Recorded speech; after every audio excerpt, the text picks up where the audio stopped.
The man in the worn kaftan set two folded notes on the counter and waited. Sonny Bello did not look up from his phone. Oga. He'd said it the way you say it to someone who has already wasted your time. This is not bukateria. You sure you can afford what is on this menu? The man in the kaftan said nothing. His hands rested flat on the counter. His face showed nothing at all. Ronki, the second cashier, leaned into Sonny and whispered something. Both of them laughed. Behind the man, two tables of office workers in clean shirts ate their jollof rice without looking up. A family near the window pretended not to hear. Through the kitchen pass-through, a woman named Amaka watched with her hand motionless on her ladle, jaw tight, because she had seen this exact scene play out more times than she could count. And she had filed 3 formal complaints about it, and every single one had disappeared. What none of them knew was simple. The man in the kaftan owned this restaurant. Every chair, every pot, every naira that passed through that register. He had arrived 40 minutes ago in a Peugeot with a dent in the rear door, wearing clothes his driver would have been embarrassed to wash. He did this twice a year. He called it the real inspection. And today, he had seen enough. If you love stories about dignity, justice, and the kind of karma that takes its time but never misses, subscribe, drop your city in the comments, and let us begin. Kelechi Okafor woke at 5:47 that Saturday morning without an alarm. He had been waking at this hour for so long that his body had simply stopped bothering with the alternative. It was not discipline, exactly. It was more like the particular habit of a man who learned early in life that the morning belonged to whoever claimed it first, and who has never fully let go of that lesson even now, that there are people whose job it is to manage his schedule. The house in Lekki Phase 1 was large enough that sound traveled oddly. Footsteps on the marble hallway seemed to come from 2 directions at once, and the kitchen was so far from the master bedroom that you could not smell food unless someone opened the connecting door. He had designed it that way, or rather, he had approved the architect's design with particular interest in that detail. He had grown up in a single room in Onitsha with his mother and 2 younger sisters. One room for 4 people, which meant that sound and smell and air and mood were always communal things, never private ones. You could not have a feeling in the house without everyone else knowing it before you did. The space in Lekki was not, despite what some journalists had written about it, a monument to wealth. It was, more simply, about quiet. About owning a few moments that did not belong to anyone else. He walked the hallway without switching on the lights. He knew the corridor well enough by now that the darkness was not an obstacle. On the left wall, in order from the staircase to the bathroom, 3 framed things hung that he had walked past so many times they had become part of the wallpaper of his life rather than objects he actually saw. The first was a grainy photograph, printed large, a 24-year-old Kelechi standing in front of a wooden food stall in Onitsha Main Market, squinting directly into the camera, because the sun was exactly where it should not have been.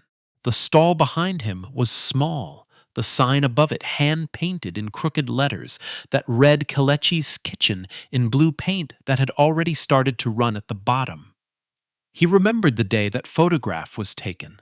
He remembered what he had sold from that stall that morning. 32 portions of fried plantain and 7 cups of pap, and he had cleared a profit of 870 naira after buying supplies. And he had thought, standing at that stall at the age of 24, that if he could do this every day for 3 years and never spend more than he made, something might eventually become possible.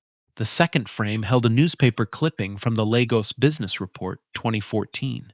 The headline read, "Young Entrepreneur Opens 10th ES Foods Location, Sets Sights on Abuja." There was a photograph of him at a ribbon-cutting ceremony in a white kaftan, shaking hands with someone from the Lagos State Ministry of Commerce. He looked, in that photograph, like a man trying not to show how surprised he was that any of it was actually happening. The third frame was a magazine cover, Business Day Nigeria, March 2021. His photograph on the cover, mid conversation, caught by the photographer at a moment he had not realized he was being photographed. The headline across the bottom of the frame read, How a Market Boy Built Nigeria's Fastest Growing Food Chain. He walked past all three without looking at them. He had seen them enough. In the bathroom, he brushed his teeth and studied his reflection in the mirror, not with vanity. He was checking for the traces of the man he actually was.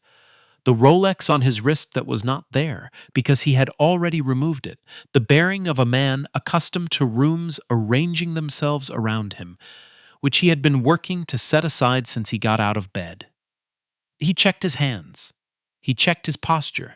He looked for anything that would say, to a person behind a counter in Victoria Island, that this was a man worth treating carefully.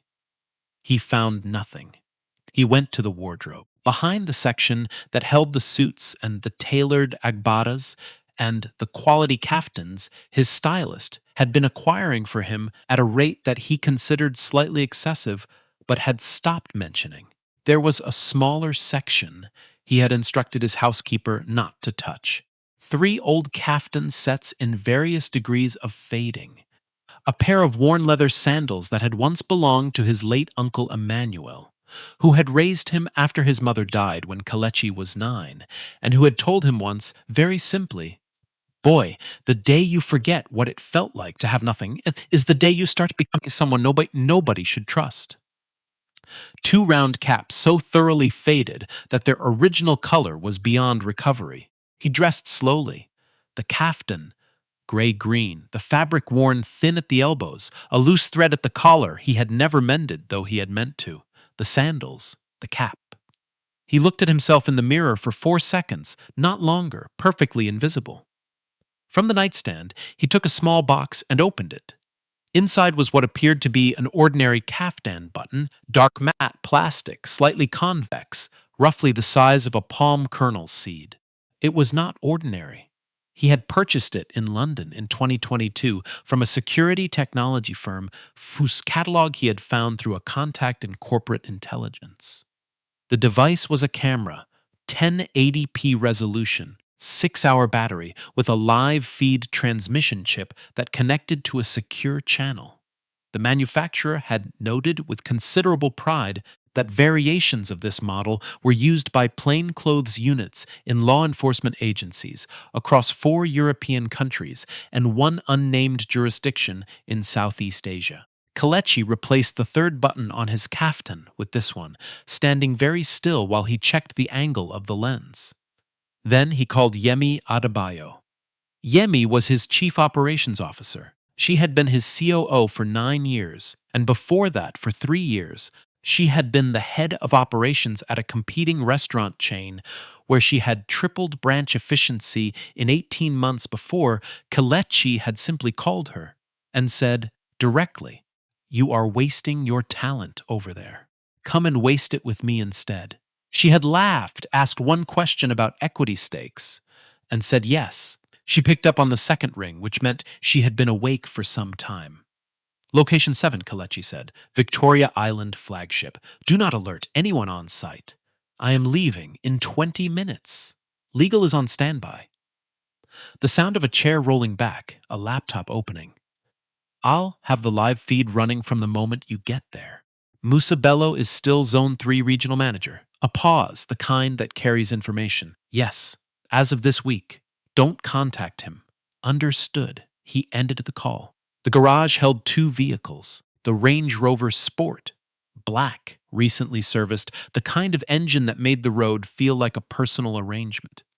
And the Peugeot 504, blue-gray, year 2003, with a dent on the rear right door that he kept meaning to fix and had now kept meaning to fix for 4 years. A crack running diagonally across the left side mirror, and an interior that smelled of old fuel and something else he had made a private decision not to investigate further. He took the Peugeot keys from the hook. The drive from Lekki to Victoria Island that morning took 43 minutes through the kind of early hour when Lagos has not yet committed to being Lagos. When bus conductors are still unfolding tarps and setting out benches, when the hawkers are arranging their displays with the careful attention of people who understand that presentation is everything, when the noise that will later make the air feel full has not yet arrived. He drove with the window down. The air smelled of overnight rain, and faintly, from somewhere east of the road, the salt smell of the Atlantic. He drove at the speed of a man with no particular reason to hurry. He had started the real inspections in 2015. Not because he had always planned them, but because of a letter. A customer had written to the General Ease Foods email address. An 8-paragraph letter, informal but plainly felt English, signed with a full name, and, underneath the name, a single phrase, "I am not writing this for a refund. I'm writing because I know you didn't build this for people like my mother to feel small." The letter described a visit to the Ikeja branch. It described how a staff member had told the customer's elderly mother, who had arrived in a plain dress and flat sandals, that the restaurant was fully booked, and had said this without looking up from the counter while simultaneously seating a younger, better dressed group without a reservation 15 minutes later. The letter described how the mother had stood on the pavement outside for 22 minutes before her daughter found her. It described how neither of them said much on the drive home, how the mother had kept saying, "It is not a problem, my daughter, I am not hungry," in the voice of a woman who has said this kind of thing before and knows exactly what it costs. Kalechi had read the letter 3 times. Then he had gone downstairs, put on old clothes, and walked into the Surulera branch without telling anyone. What he found there had caused him to sit in his car afterward for 11 minutes without moving, watching the entrance, thinking about his uncle, Emmanuel. He had been doing the real inspections twice a year since. He had walked into 26 of his 45 locations this way, always unannounced, always in the Peugeot, always in the old kaftan. Some of what he found had made him proud in the specific way that pride feels when you are not expecting it. Quiet and clean and slightly surprising. Most of what he found had confirmed what he already understood, that a company is exactly as good as the character of the people working when they believe no one important is watching. He pulled into the parking lot of the Victoria Island branch at 8:44 in the morning. He sat in the car for a moment. Through the glass front of the restaurant, he could see the interior he had designed in 2019 with his architect and a great deal of argument. The polished concrete floors he had insisted on over the architect's preference for wood, the warm overhead lighting calibrated specifically to make the food look the way it tasted, the deep wooden tables, the open kitchen concept that allowed customers to see their food being prepared. He had wanted the space to feel the way his grandmother's kitchen in the village had felt, warm, purposeful, a place where the act of eating felt like something that mattered. He had wanted anyone who walked in whatever clothes, from whatever street, to feel, within 30 seconds of entering, that they were welcome. The restaurant was about half full at this hour.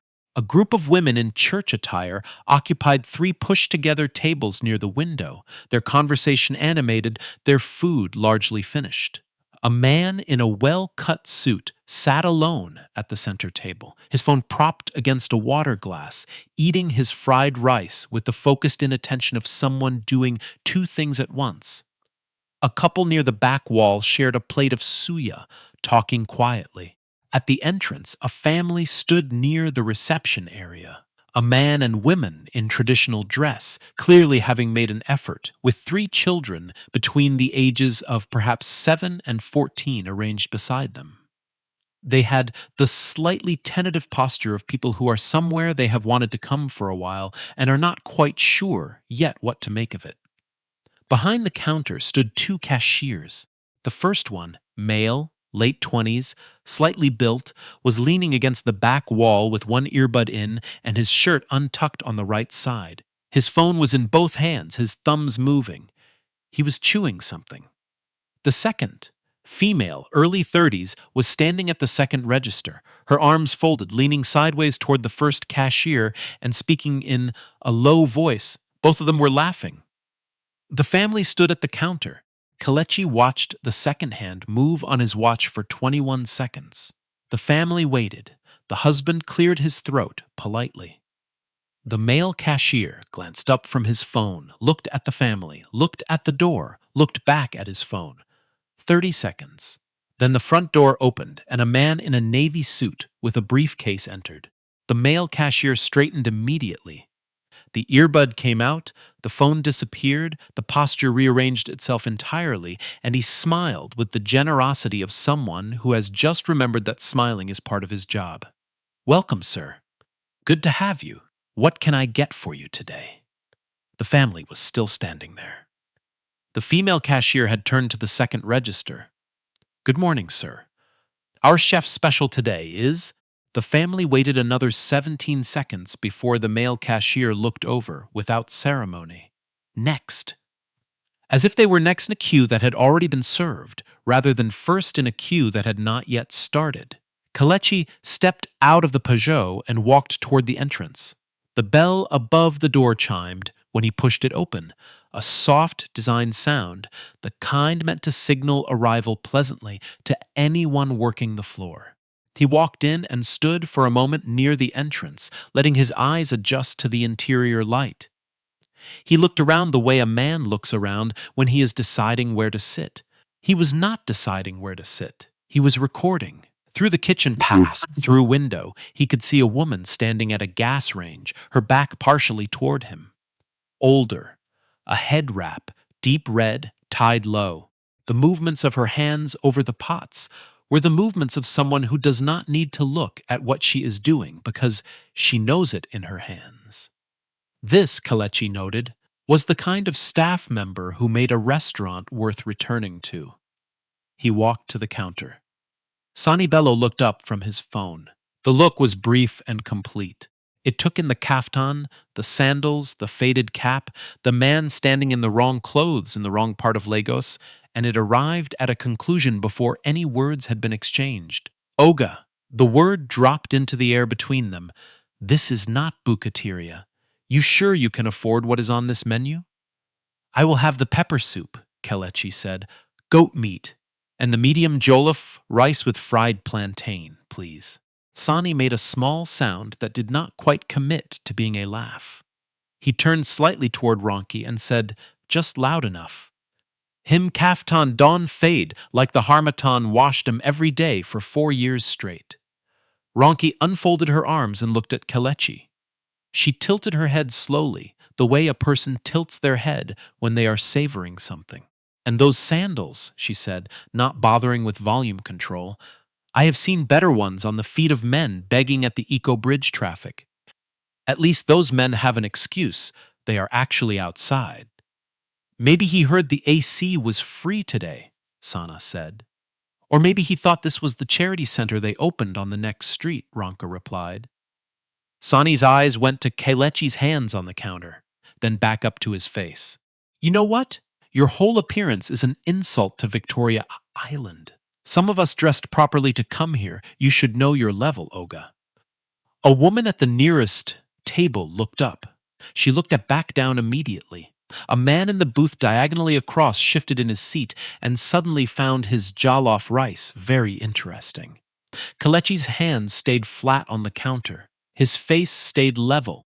The discipline required for this, to stand and receive what was being directed at him and do nothing with it yet, was the same discipline he had practiced in 26 branches over 9 years, and it cost him something each time, and he paid it.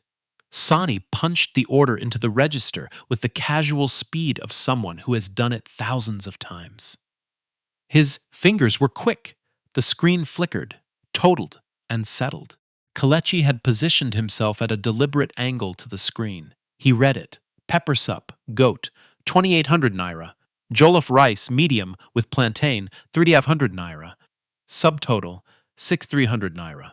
And then, below the subtotal, in a slightly smaller font, slightly lighter in color, the kind of formatting that required you to be looking for it in order to see it. A third line, premium dining environment levy, 1,750 naira, total 8,050 naira. Kelechi did not reach for his wallet. What is the premium dining environment levy? Sani did not look up. Standard charge. Management policy. I have eaten at your Ikeja branch and your Maryland branch in the past 3 months, Kelechi said. I have the receipts. There is no such charge on either of them. Now, Sani looked at him. He set both palms flat on the counter. He leaned forward, bringing his face closer to the level of conversation, which was also the level of intimidation. His voice did not get louder. It got quieter, the particular quiet of a man daring someone to push back. Then maybe, he said, those branches run things their own way.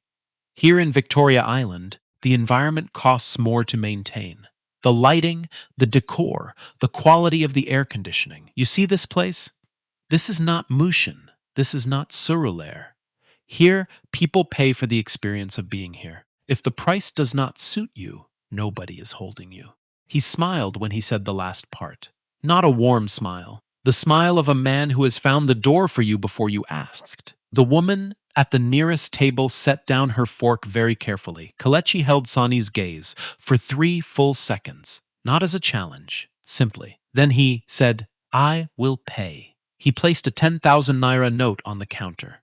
Sani made change, 1,950 naira, and pushed it across the counter with the back of his hand.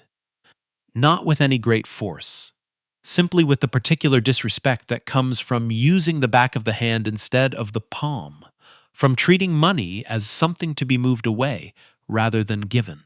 3 coins at the end of the pile caught the edge of the counter and went over, hitting the tile floor and spinning in small separate circles before going flat, one after the other.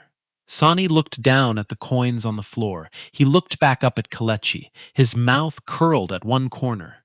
Oops, he said. Ronki turned her back entirely to hide the fact that her shoulders were shaking. Kelechi bent down without a word, picked up each coin from the floor, one at a time, straightened, pressed them into his kaftan pocket. Then he walked to the booth nearest the kitchen pass-through window and sat down. Under the table, he typed to Yemi, fake levy, 1,750 naira. Not in our system. VI flagship. Coins deliberately pushed off counter, recording everything. Her response came in 4 seconds. Confirmed on feed. Legal has it live. Police contacted. Your call on timing. He set the phone face down on the table. He folded his hands. He waited. Through the kitchen pass-through window, Amaka Eze had been watching since before the man in the kaftan walked in. She was 53 years old and had worked at this branch of Ease Foods for 8 years, 4 months, and 18 days. She had started as a second-line cook, replacing someone who had left without notice. Within 11 months, she was running the kitchen in all but name, ordering supplies, setting the cooking schedule, training new staff, managing the particular mix of precision and improvisation that Nigerian cooking at volume required. Nobody had ever given her the head chef title formally, meaning in writing, meaning with the salary that should have accompanied it. But in the way that mattered practically, the way work got routed to her, the way staff looked to her when something went wrong, the way the branch manager had once told her in a private conversation she had never forgotten. Amaka, if you left, I honestly don't know what we would do. The title was hers in everything but paperwork. She had fed, by her own quiet calculation, somewhere in the vicinity of 70,000 people from this kitchen over 8 years. She knew the lunch rushed the way a musician knows a difficult piece of music, not by thinking through it, but by moving through it, by feel, by the bodily knowledge of what was coming before it arrived. She knew which gas burner ran slightly hot and needed adjustment.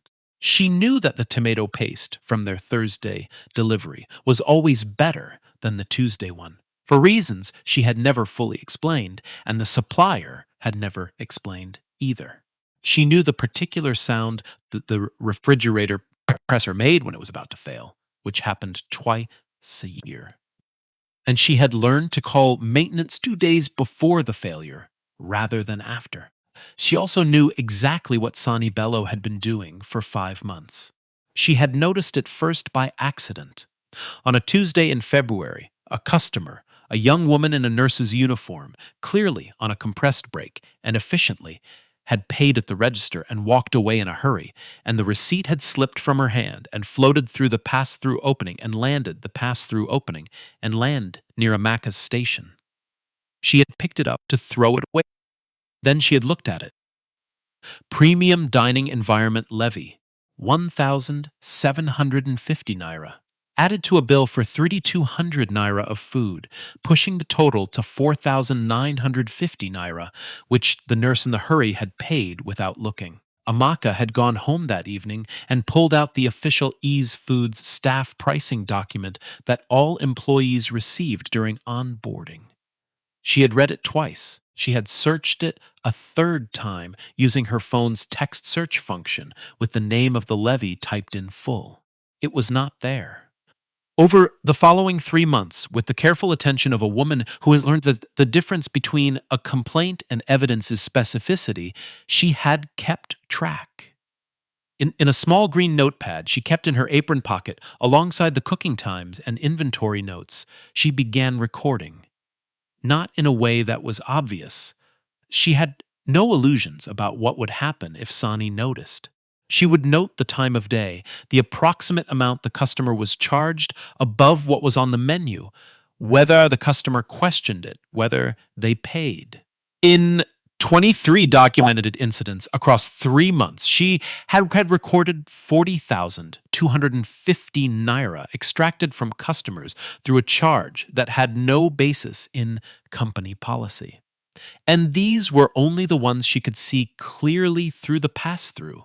She had filed her first formal complaint in January, an email to the Zone 3 regional manager Musa Bello, to whom all branch complaints were supposed to be directed per company protocol.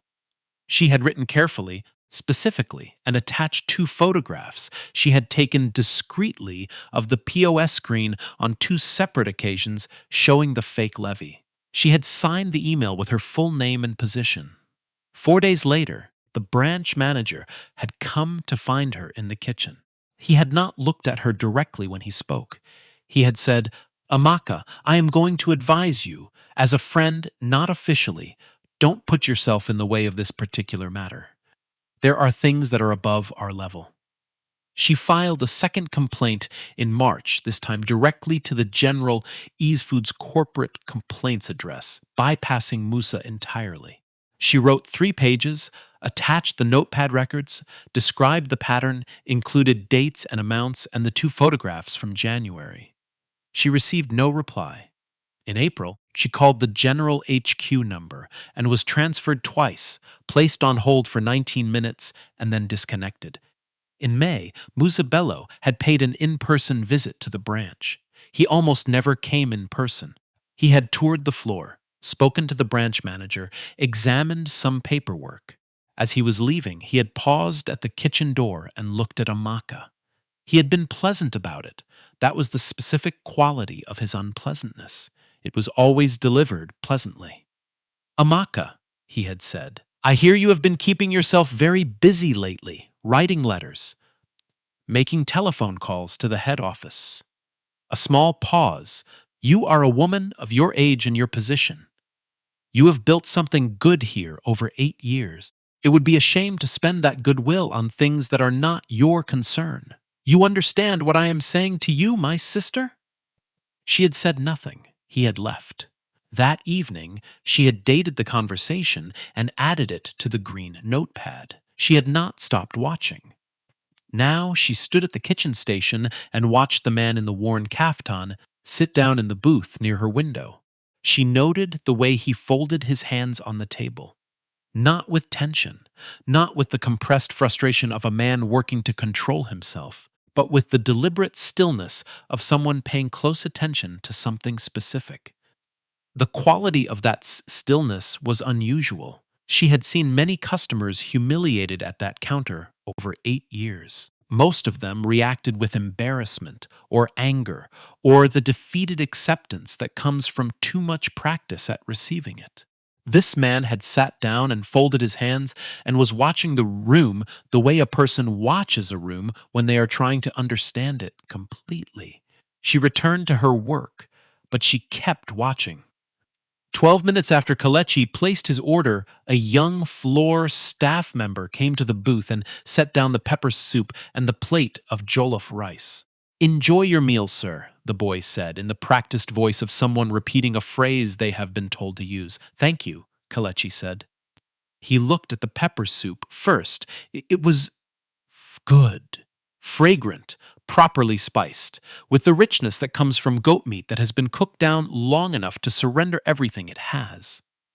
He could tell by the smell alone that whoever had made it knew what they were doing. He looked at the jollof rice.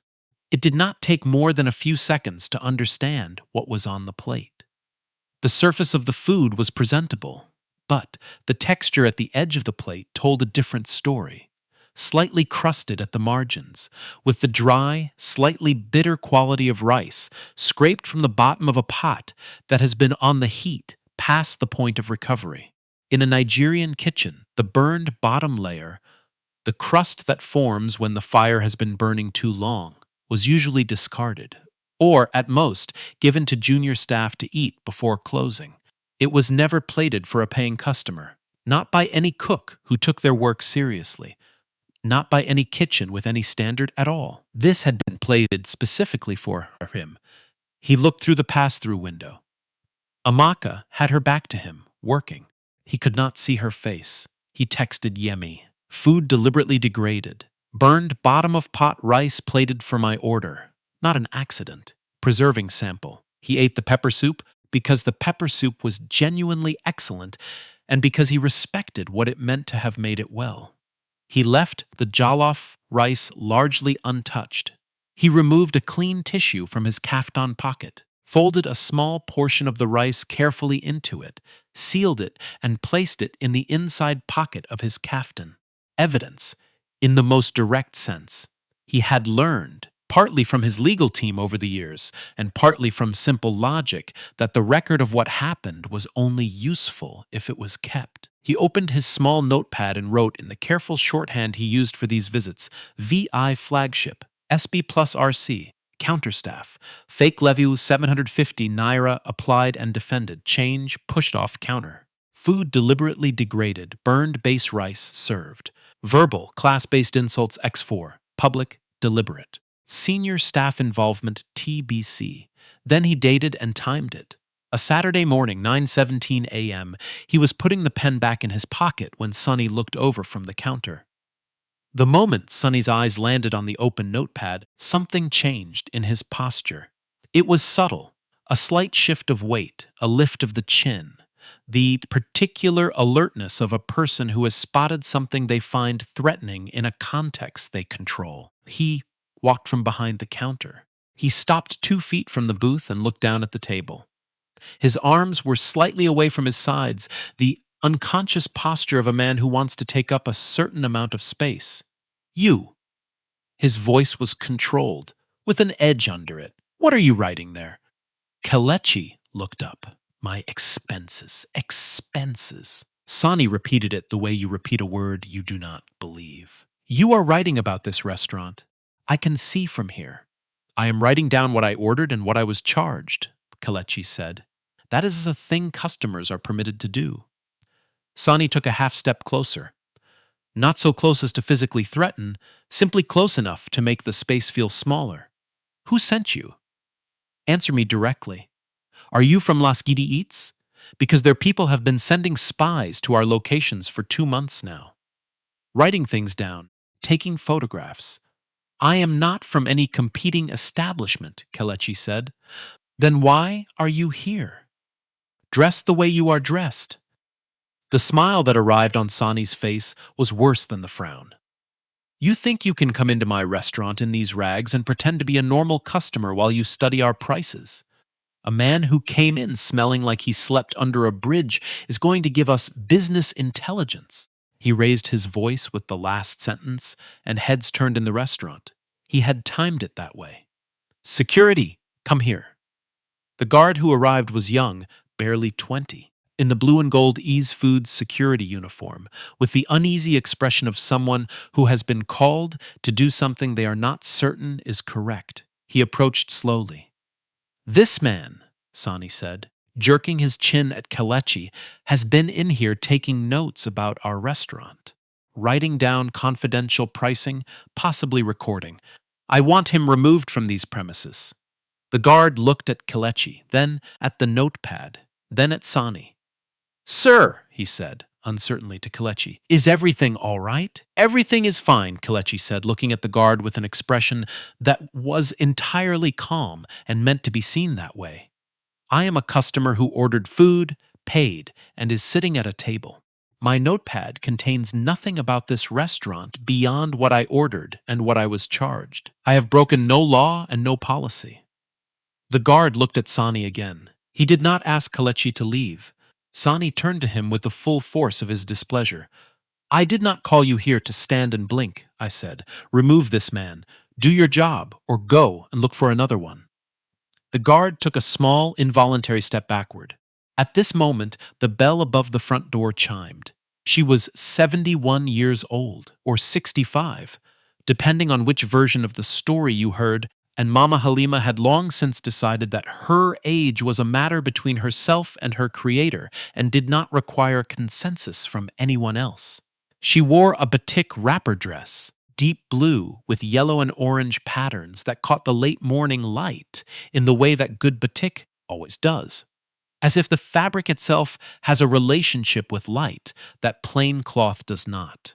She wore a white headscarf tied low across her brow and flat black shoes that she had purchased 8 years ago from a market in Yaba and maintained so carefully, cleaning them each Saturday evening, keeping them away from direct sun, that they still looked to the casual observer like something bought last season. She smelled of rosewater and the very faint incense of a mosque. She had just come from Jumu'ah prayers, 2 streets over, which she attended every Friday and whenever on a Saturday the circumstances allowed. She walked into the restaurant with the unhurried gait of a woman who has made peace with the fact that the world generally moves at a pace she has no intention of matching. She stopped at the counter. She looked up at the menu board with the careful attention of someone who takes the act of choosing food seriously, as an act of intention rather than mere transaction. My children, she said, addressing the counter in general with pleasant authority, do you have pepper soup today? The goat meat type? With uziza leaves. Ronki looked at her. The look contained no warmth, no welcome, none of the energy she had directed at the suited man who had come in earlier. It was the look of someone calculating, not the amount of something, but the category of it. Mama. She said it the way you say it to someone who has wandered into a building they did not understand. This is not a bucaterio. We have pepper soup, yes, but the smallest portion is 2,800 naira. This is not the type of place where you pay 500 naira for a bowl. Mama Halima's expression did not change. I did not ask about the price. A very small silence. Ronka blinked. Then what exactly is the question? I asked if you have pepper soup with uziza leaves, Mama Halima said with patient clarity. Some restaurants say pepper soup and they use uda leaves only, no uziza. I prefer uziza. It is a simple question. We use uziza, Ronka said, her voice going flatter. Sani, who had returned from the confrontation at Kelechi's booth, had been watching Mama Halima since she entered. His eyes moved over her slowly, her wrapper, her headscarf, her shoes, her age, the way she was standing at his counter and asking her question without any visible anxiety about whether the question was welcome. Something about all of it appeared to irritate him. Mama. He stepped forward and placed both hands on the edge of the counter. Let me ask you something. Where are you coming from in this particular style of dress? She looked at him directly. From the mosque, I just told your colleague. From the mosque. He nodded slowly, as if this explained something he had been turning over. So you come from mosque prayers, and you come in here now. in that wrapper. He paused, and his voice took on the tone of a man being very helpful. Mama, with all respect, this establishment is not designed for the type of customer who carries food in a black nylon bag to eat in their parlor. This is a sit-down restaurant, ceramic plates, formal service. The people who usually come here are a certain caliber of person. You understand what I am saying? The stalls along the access road at the back, they are more the kind of environment suited to your needs today. He said all of it pleasantly. That was the particular art of it, that it was delivered as information, as assistance even, with the benevolent tone of a man doing someone a favor by redirecting them. He smiled when he finished. A family at the window table had stopped eating. The father had put his hand flat on the table and was looking at it. The young cashier at the second register had gone very still and was looking at the floor. Mama Halima stood at the counter and looked at Sani Bello for 4 full seconds. Her face did not collapse into distress. It did not harden into anger. It moved into an expression that is harder to describe and more painful to recognize. The controlled composure of a woman who has, over 71 years, been redirected from many doors and many counters, and who has learned that the way to preserve your dignity in those moments is to refuse to let anyone watch you lose it. She looked at Sani for those 4 seconds. Then she turned around. She walked to the door with the same unhurried pace she had walked in with. She pushed the door open. The bell chimed softly. She was gone. The restaurant was quiet in the way restaurants go quiet when something has just happened in them. Not completely silent, because forks were still moving and voices were still present, but the activity in the room had changed texture, had become slightly hollow, the way sound becomes when the people producing it are no longer fully present in it. Through the kitchen pass-through, Amaka Ize watched the door close. She set down the ladle. She stood with her hands at her sides. The muscles at the corners of her jaw were visible. She had watched Mama Halima walk in. She had not been able to hear all of what was said, but she had seen enough. The look on Sani's face, the gesture toward the door, the way Mama Imai Halima's shoulders had held steady as she turned. She had seen it before in different forms. She had filed about this. 3 times. 3 times it had gone nowhere. Her hands were not shaking. They were very, very still. She reached into her apron and touched the green notepad. Then she untied her apron. She folded it once carefully along the original crease and placed it on the steel counter beside her gas range. She reached into her inner shirt pocket and removed the notepad. She held it in both hands for a moment. Then she pushed the kitchen door open and walked out onto the floor. She had not done this. Walked out mid-service, unprompted, without a reason connected to food, in 8 years. There was an unspoken geography to a restaurant, a law of separation between the kitchen and the floor that she had honored since her first week at this job without ever thinking much about it. She had honored it because it was correct, because the two spaces had different functions and different rhythms, and maintaining the boundary served both sides.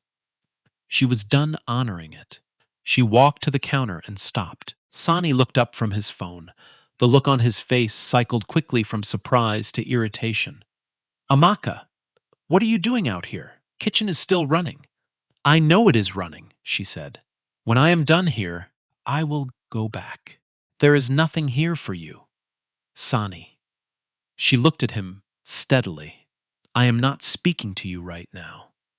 He went quiet. She turned and looked at the restaurant, at the customers, at their tables, at the young guard near the entrance, at the family by the window who had stopped eating, at the man in the suit at the center table who had set down his phone and was watching. She raised the green notepad.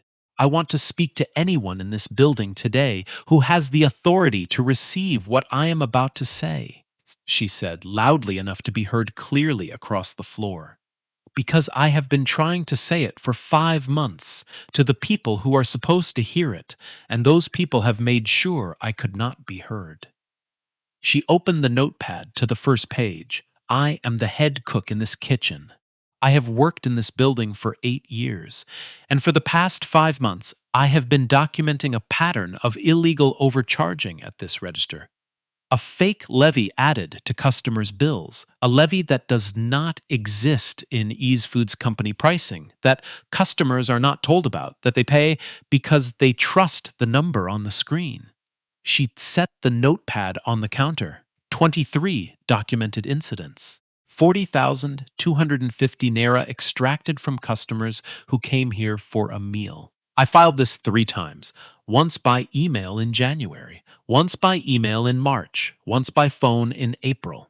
Every single complaint was stopped before it reached anyone who could act on it, because the zone manager for this area, the man whose job it is to receive and act on staff complaints, is Musa Bello. And Musa Bello is the uncle of the cashier at this register. Nobody in the restaurant moved. Sani's hands were on the counter. He was looking at her with an expression she had never seen on his face before, not the casual arrogance she had watched for 8 months, not the dismissive certainty of a man who has never had to account for himself. Something else, something unsure of its own edges. Amaka, I am warning you, he started. I told you, she said quietly. I am not talking to you. The front door opened. 3 people walked in. They wore plain navy polo shirts, the dark navy of corporate security, the kind assigned exclusively to HQ personnel who were never deployed to individual branches. They walked with the purposeful ease of people who have arrived to do a specific thing and who have been briefed on exactly what that thing is. They spread across the entrance without speaking and stopped. Sani stared at them. His phone rang. He looked at the screen. He looked at the 3 men at the entrance. He looked at the screen again. He did not answer. In the booth near the kitchen pass-through, the man in the worn kaftan was standing. Kelechi crossed the floor at the pace of a man with nothing to prove and nowhere to hurry to. He walked the way he walked in his own offices, not quickly, not slowly, simply with the settled movement of someone who is exactly where he is supposed to be. He stopped beside Amaka at the counter.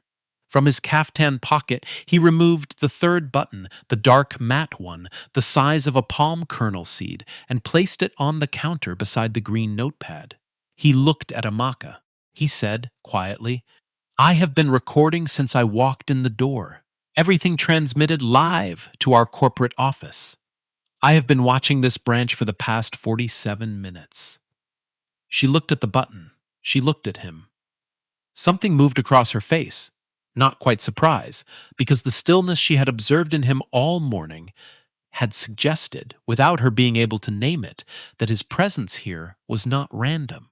But the full shape of it arriving was still something her face needed a moment to absorb.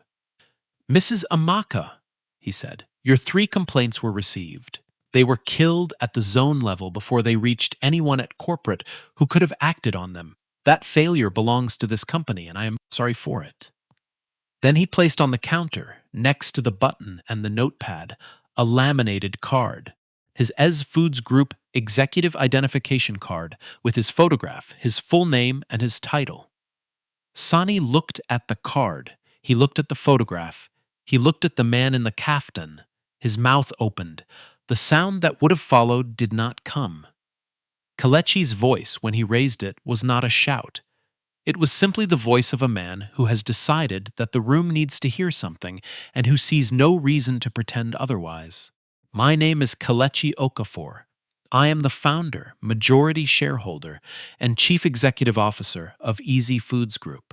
This is one of 45 restaurants that belong to that group, including this one. The restaurant was absolutely still.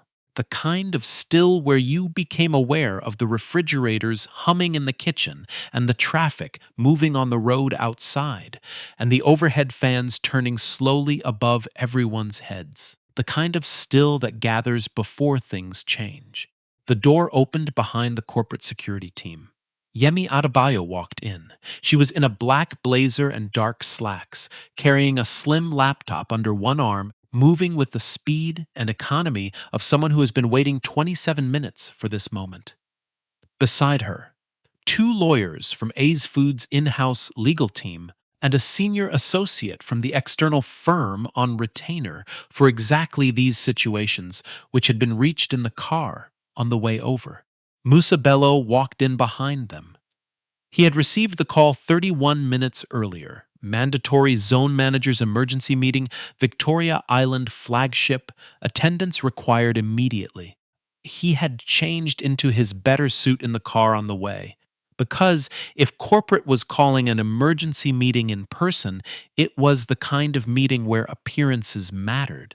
He had practiced in the car a version of himself that projected competence and authority and the particular confidence of a man who knows that his position is secure. He walked 3 steps into the restaurant. He saw Sani behind the counter, frozen. He saw Amaka standing at the counter with a green notepad. He saw the corporate security team. He saw Yemi. He saw the lawyers. He looked at the man in the worn kaftan.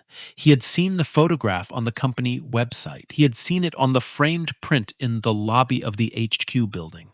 He had attended one company-wide manager's retreat at which Kelechi Ochikafor had spoken briefly and then left early. He did not look like that photograph right now, but the eyes were the same. Musa Bello's stride stopped.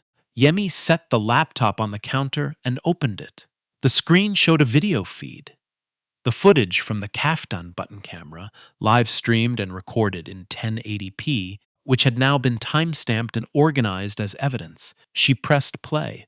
The restaurant heard, "Oga, this is not Bukateria. You sure you can afford what is on this menu?"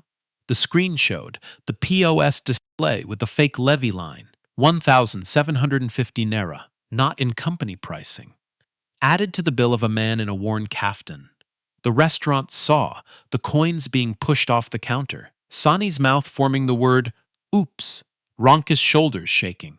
The restaurant heard Mama Halima asking about pepper soup with uziza leaves in her batik dress and her white headscarf, and Sani's voice suggesting pleasantly that the stalls along the back road might be more suited to her needs today.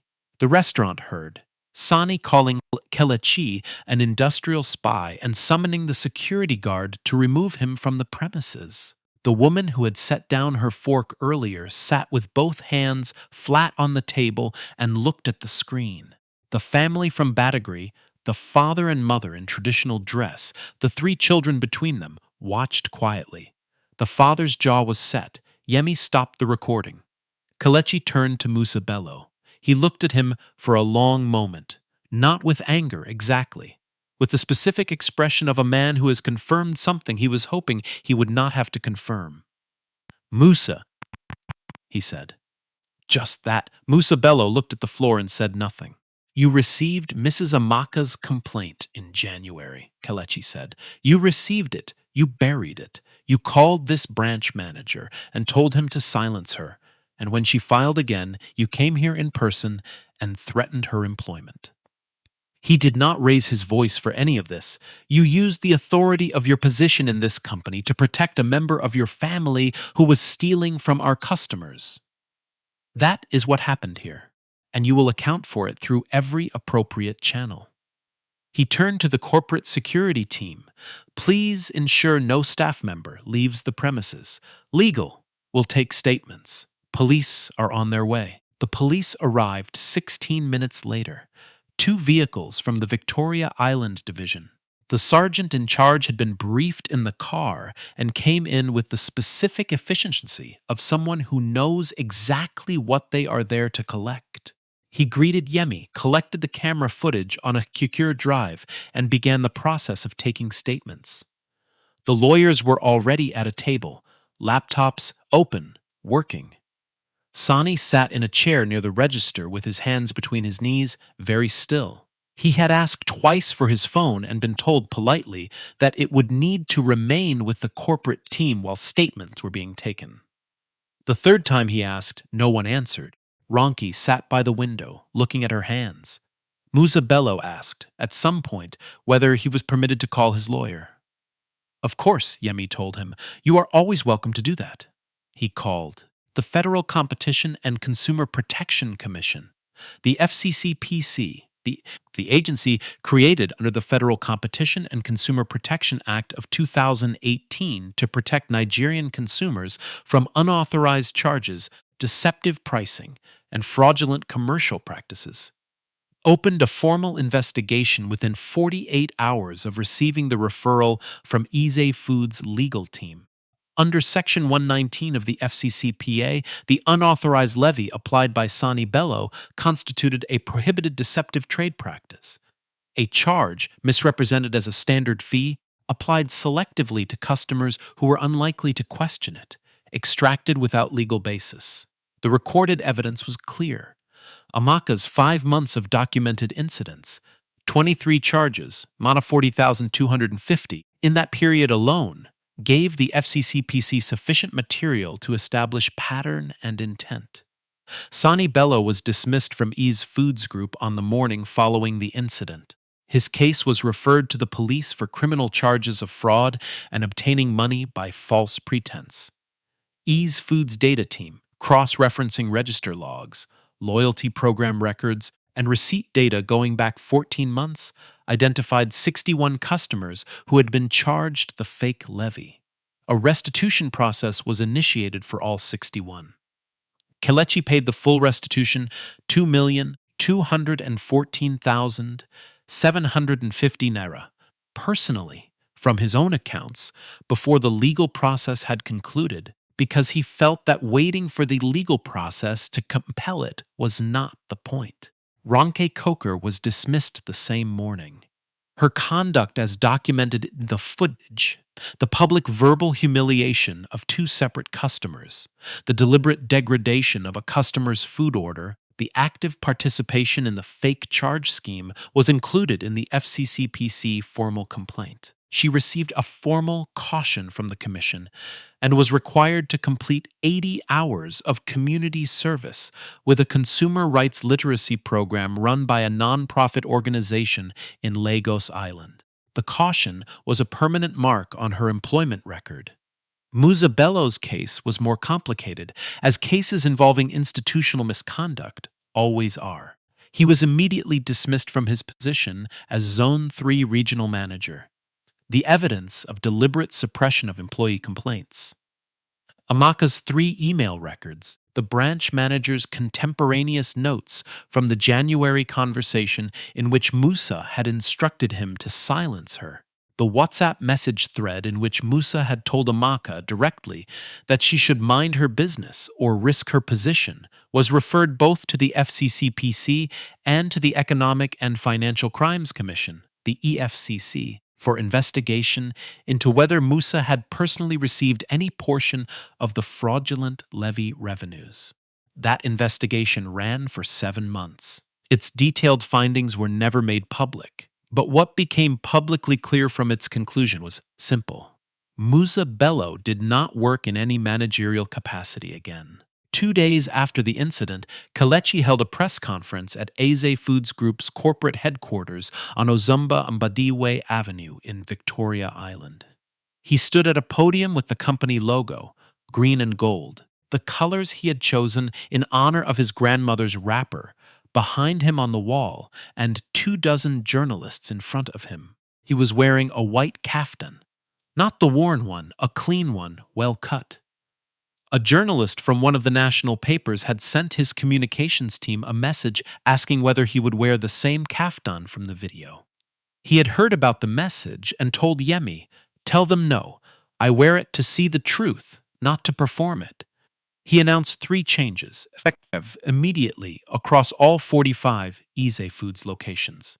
First, mandatory customer dignity training for every employee, from cashier to regional manager, to be completed within 30 days. The training curriculum would be developed with direct input from the Consumer Education and Protection Division of the FCCPC, giving it both credibility and legal grounding.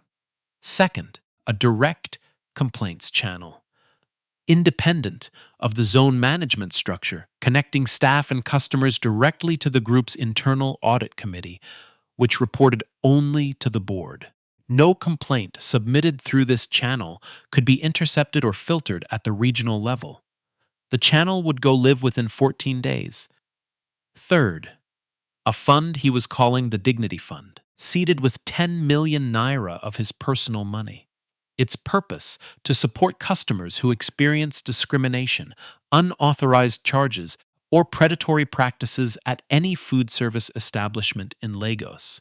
Not only A Foods locations, any establishment, through free legal consultations, complaint assistance, and where appropriate, direct restitution advocacy. He had prepared remarks for this announcement. He set them aside.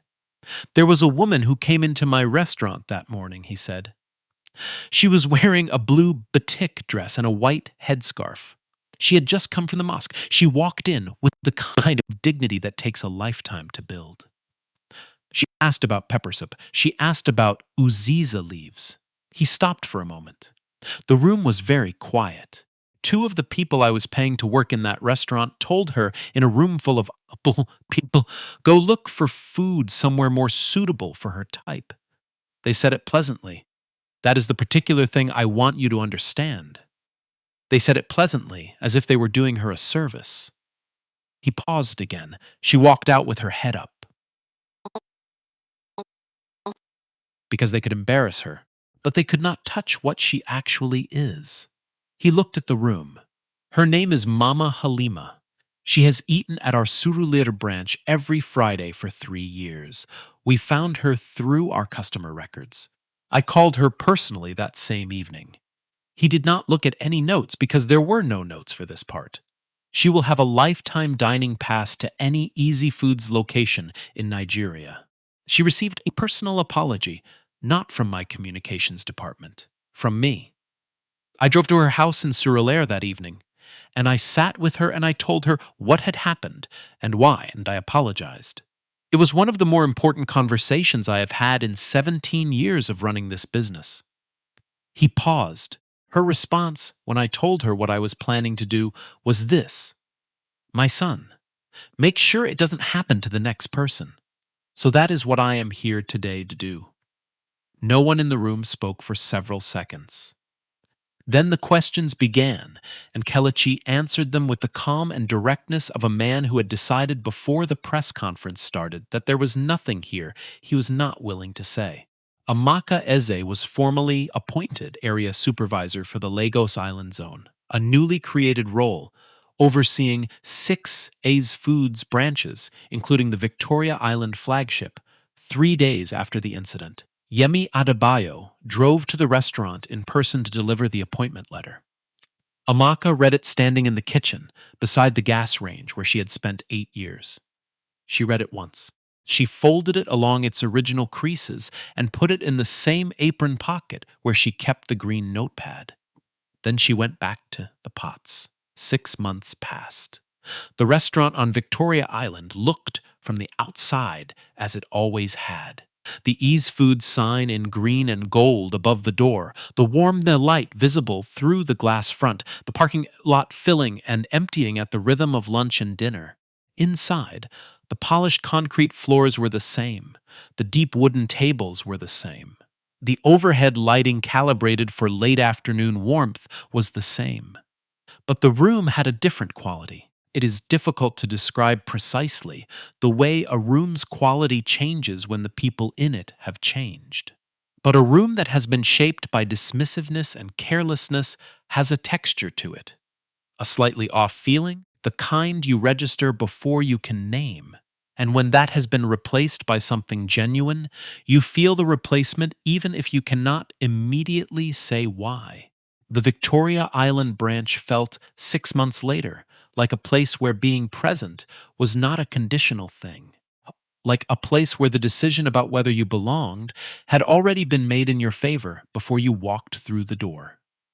Amaka was in the building most days. She circulated now rather than staying in the kitchen, not because she had stopped cooking, but because her role had expanded, and the expanded role required presence in more than one place. She checked plates before they left the kitchen. She sat with new staff during their training week. She had learned, over 6 months of this new work, that the thing people most needed to understand was not a rule or a policy, but a habit. The habit fly person in front of you as a person, specifically, rather than as a type or a category or a level of expenditure. This was not complicated to explain. It was only difficult to practice. On Fridays, at approximately 1 o'clock in the afternoon, the front door of the restaurant opened and a woman in a batik dress and a white headscarf came in.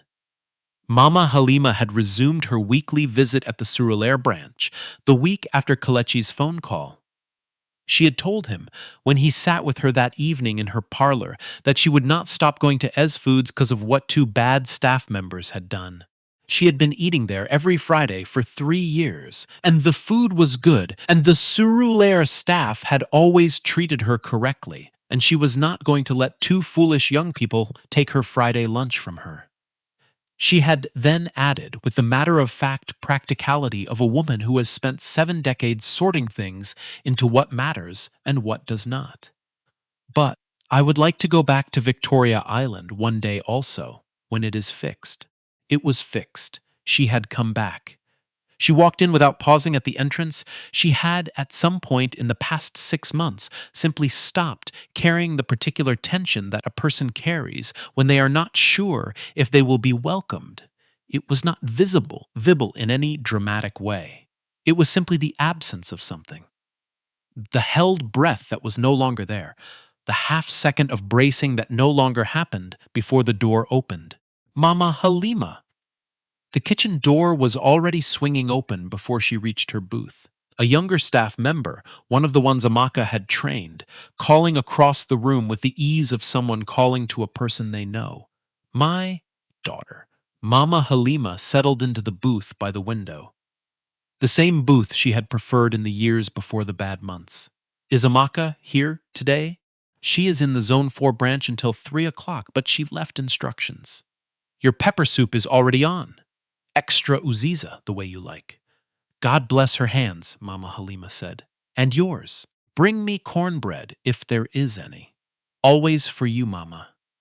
She sat with her soup and her cornbread and looked out at the road in front of the restaurant, at the steady stream of Lagos on a Friday afternoon.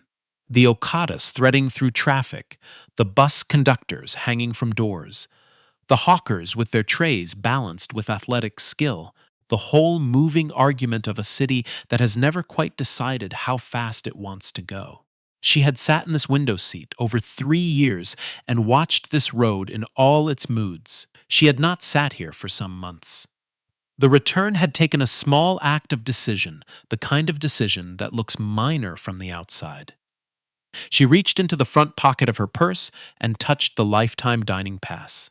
Kept it there, accessible, front pocket, not because she needed it, because it meant something to her to carry it, not the pass itself, exactly, but what it represented. That someone had found her name in a computer system and gotten in a car and driven to Surulair on an evening when he had plenty of other things to do, and sat in her parlor and said, I know what happened to you in my restaurant, and I am sorry, and this is what I am doing about it. She had been redirected from many doors in 71 years. She had stood at many counters where the person on the other side had decided she was not the right type. She had learned to absorb it without losing herself, but she had never stopped knowing it was wrong. And the particular grace of this situation, the part she thought about sometimes, on Fridays, in this seat, eating this soup, was that it had been wrong in a building owned by a man in a worn kaftan who had made himself invisible specifically to find out whether it was wrong, and who had done something about it the moment he knew. People should see you.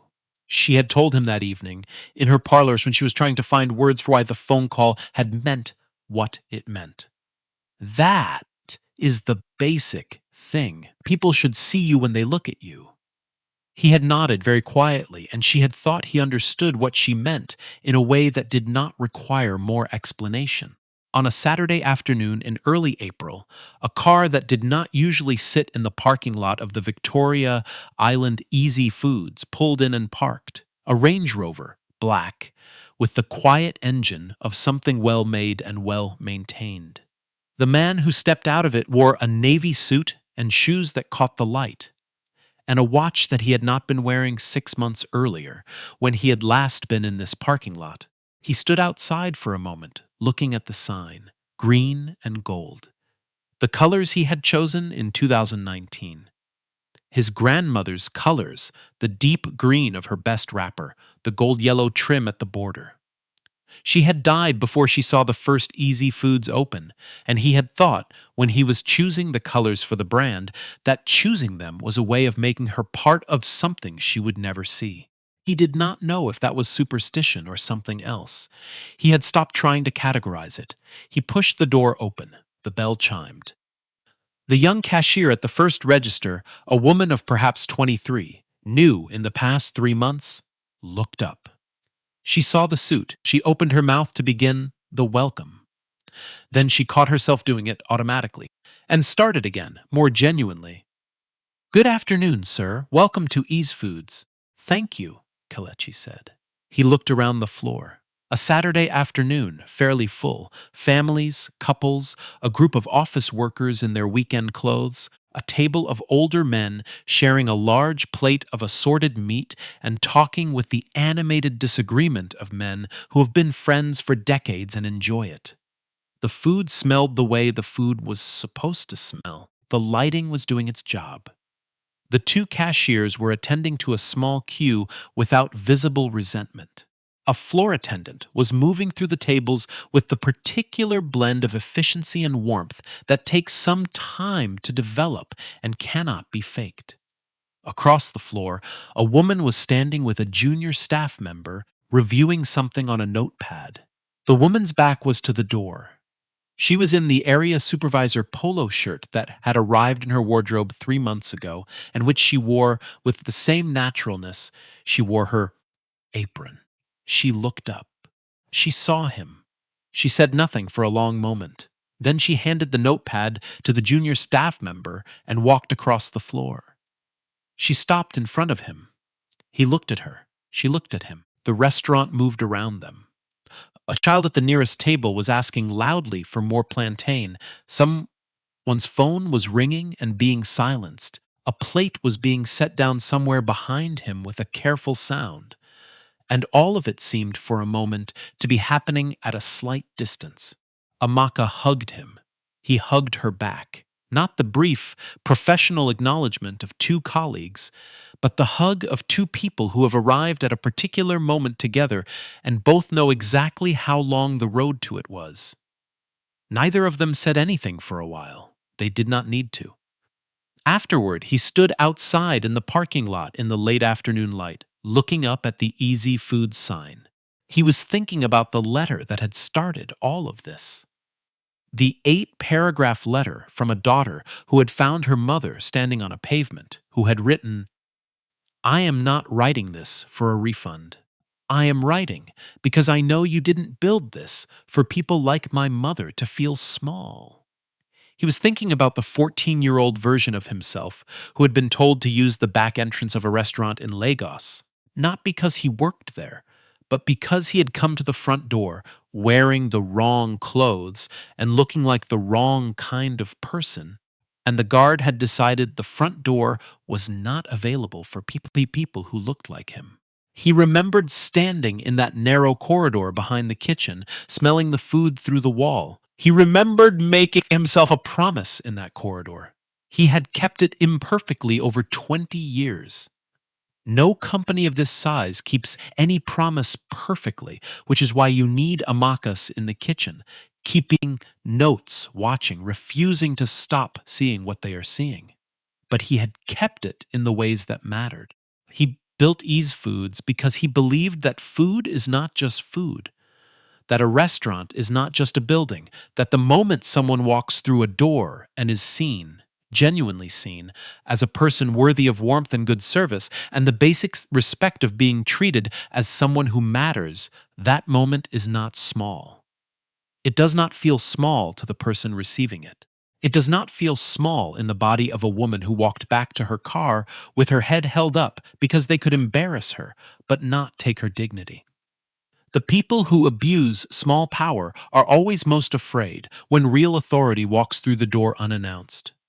That is one truth, and it is satisfying in the way that justice always is. But it is not the whole truth. The whole truth is that the real authority that morning was not a man in a kaftan with a camera in his button. The real authority was a woman in an apron holding a green notepad who had watched something wrong happening for 8 years and had filed 3 complaints that were ignored and had stood in her kitchen mourning that standing in her kitchen was no longer enough. She had the authority all along. She had been the authority all along. He had simply arrived at the right time to back her up. He stood in the parking lot until the late afternoon light began to change, and then he got in the Range Rover and drove home through the Lagos evening. So here is what I want to leave with you. Have you ever sat at a counter and felt the specific quality of being looked through rather than seen? Have you ever stood at a door and understood, without anyone needing to say it directly, that the door was not being held open for you? Have you ever watched it happen to someone else? To a woman in a batik dress asking simple question? To a family who waited while someone else was greeted warmly? And known that what you were watching was wrong, and not known what to do with that knowledge? I think most of us have been on at least one side of this story. The question Kelechi Okafor asked himself every time he drove the Peugeot to one of his branches was not whether his company had problems. Every company had problems. Every company has problems. The question was whether the problems were visible to the people at the center of them, or whether they had been made invisible by the structures meant to surface them. That is the question worth sitting with. If this story stayed with you, if Mama Halima's walk to the door stayed with you, or Amaka's 8 years of watching and filing and being ignored, please like this video, share it with someone who needs to hear it, and subscribe if you have not already. Your comments are genuinely read. Drop your city, drop your thoughts, drop the story you are thinking about right now. Stories about dignity, about who gets to walk through the front door and be seen when they do, are not only stories about the people at their center. They are about all of us who are watching and what we choose to do. A note before you go. The consumer protection and workplace accountability mechanisms in this story, unauthorized surcharges, suppressed internal complaints, selective service based on customer appearance, are real patterns documented regularly in food service industries across Nigeria and beyond. In Nigeria, the Federal Competition and Consumer Protection Commission, the FCCPC, is the agency responsible for handling exactly these kinds of cases. If you have ever been charged a fee that was not on any posted menu, or refused service without clear reason, or treated differently from other customers based on how you looked or what you were wearing, you have the right to file a formal complaint with the FCCPC. Their consumer helpline is 070-TLC-CCF, and their official website is fccpc.gov. You do not need a lawyer to file. The process is available to any Nigerian consumer. For employees, for the Amakas, working in kitchens and offices and service floors across this country who have witnessed something wrong and do not know where to turn. The Nigerian Labor Act provides protections against retaliation for good faith reporting, and the FCCPC's framework includes provisions for staff who report consumer protection violations. Know that your notes matter. Know that your records matter. Know that the green notepad in your apron pocket is evidence, and that evidence, given to the right person at the right time, changes things. I am not a lawyer, and nothing in this story is legal advice. I am someone who wanted to tell a story about what happens when people with power forget what it felt like not to have it, and about what happens when ordinary people decide that being silenced is not the same as being wrong. The front door is for everyone, not as a policy to be enforced, as a thing that should not require enforcement. That is the story I wanted to tell.